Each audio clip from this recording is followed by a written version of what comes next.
I want to share 22 different content tools we use in our agency, content only in the digital marketing agency.com.au, to help with content creation, quality, accuracy, output, everything that goes into creating great content for social media.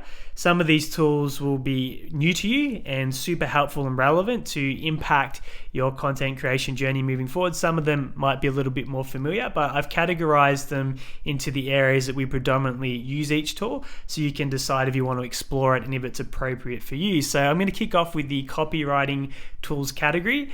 And the first tool that we've been using for well over a decade is Evernote. And we draft all our clients' social media posts, any advertising, any blog posts in this one app. And it syncs across mobile phones, the other computers that we've used historically. And we create a new notebook for every client. And inside that notebook is where we draft every piece of content that's going to go out in written format across their social media. So very powerful tool, and essentially anything that I've ever written, all the way back from the first day that I got Evernote, I've got every single post draft stored in that one place. And of course, it goes out into other areas like social media, Google Drives, where the clients get access.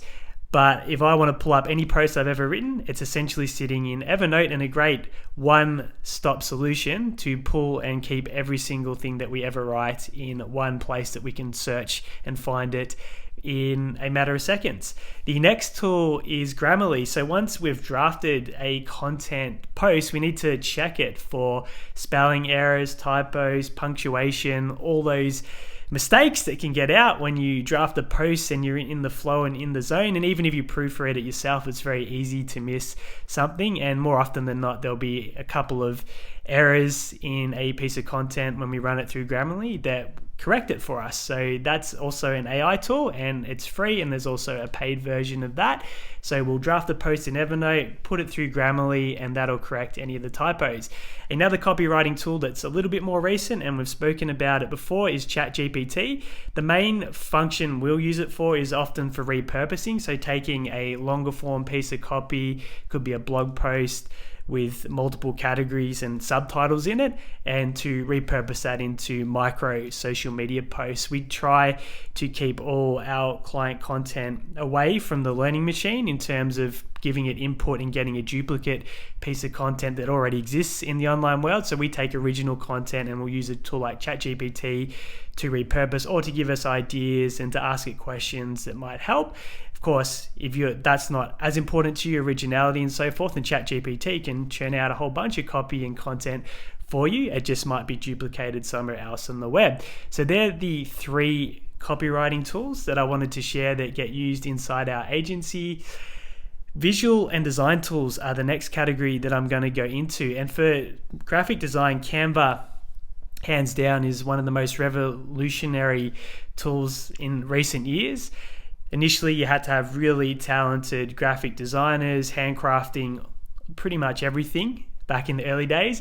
Now with Canva, everything is templated and completely aligned with your brand assets. Pixlr, so Pixlr, is another design tool that we use when we need to do something a little bit more advanced with a visual.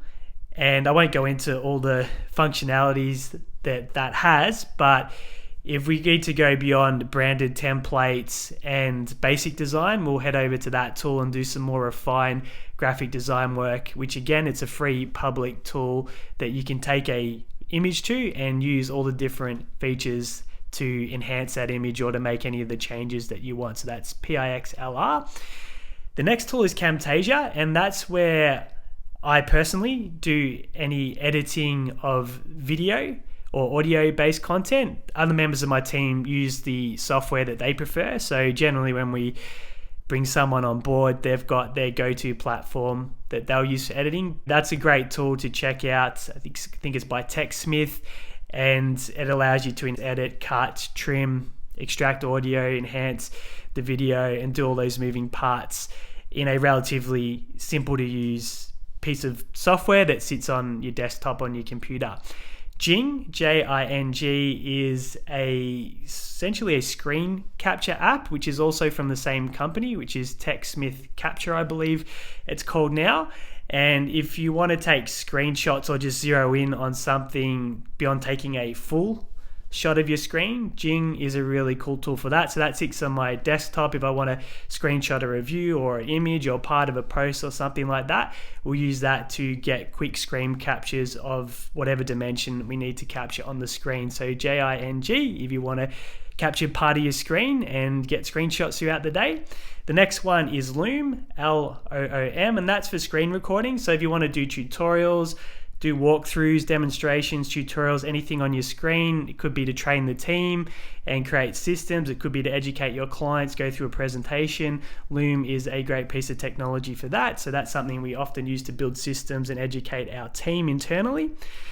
Then we have our scheduling category. So this is how we get content out at optimal times for our clients when we're batching. So we might have 12 posts that we want to schedule out at optimal times for our clients' audiences. So the Meta Planner is a great free inbuilt tool that we use for that inside Facebook and Instagram. We love that because it's native to Meta's platform. So naturally, if we're using their own tools, it's going to be an advantage than if you're using a third party or external tool. So that's how we schedule a lot of our clients' content out at the times that their audience are most active during the week. And then Hero Post is a secondary tool that we use, and that helps to get to the platforms outside of Meta, so LinkedIn, Twitter, Google My Business.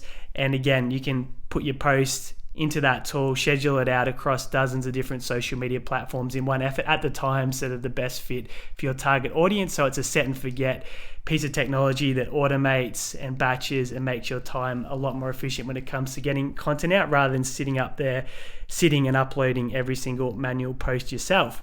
Next is tracking tools. So how do we pull all the data and performance metrics across a client's different social media channels? So there's a tool called Agency Analytics, and you can connect that to all the different social media accounts that they have, create a dashboard that can show you the number of followers, the number of likes, the reach, anything that you want to track, and you can have it for any time period and basically print it out or share it with a click of a button. So if you want to track all your different social media performance in one place, then Agency Analytics is a great tool that can produce that in a matter of seconds for you at any moment in time. And it's been really helpful for us to show our clients the growth and performance of their social media when we're creating content for them.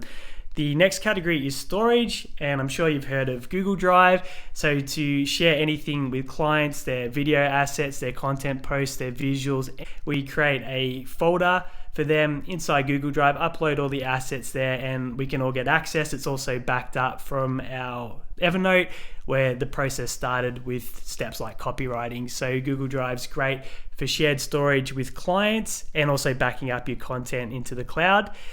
With the AI tool side of things, Rev.com is one of the more prominent tools that we use. We'll take, for example, a podcast episode and upload it to Rev, or just share the link, and it'll auto transcribe using one of their features it into text in a matter of minutes, and that can get repurposed into written content using a tool like ChatGPT.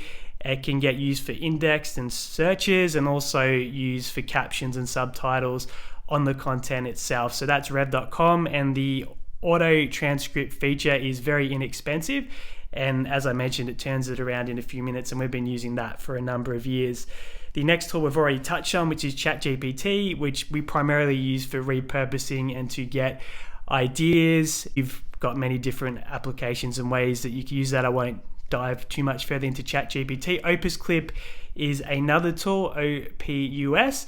Is how you spell Opus. So if you want to repurpose longer videos into shorter videos and get that 80-20 outcome, then Opus Clip is a great tool to do that. There are, as we spoke about in the episode, a few challenges with that, in that it auto selects the clips for you. So there's a little bit of quality control that needs to go into the back end of that. But if you've got content and you want a rapid solution to get it cut into short form, that's a great tool that does it for free up to a certain number of minutes of video.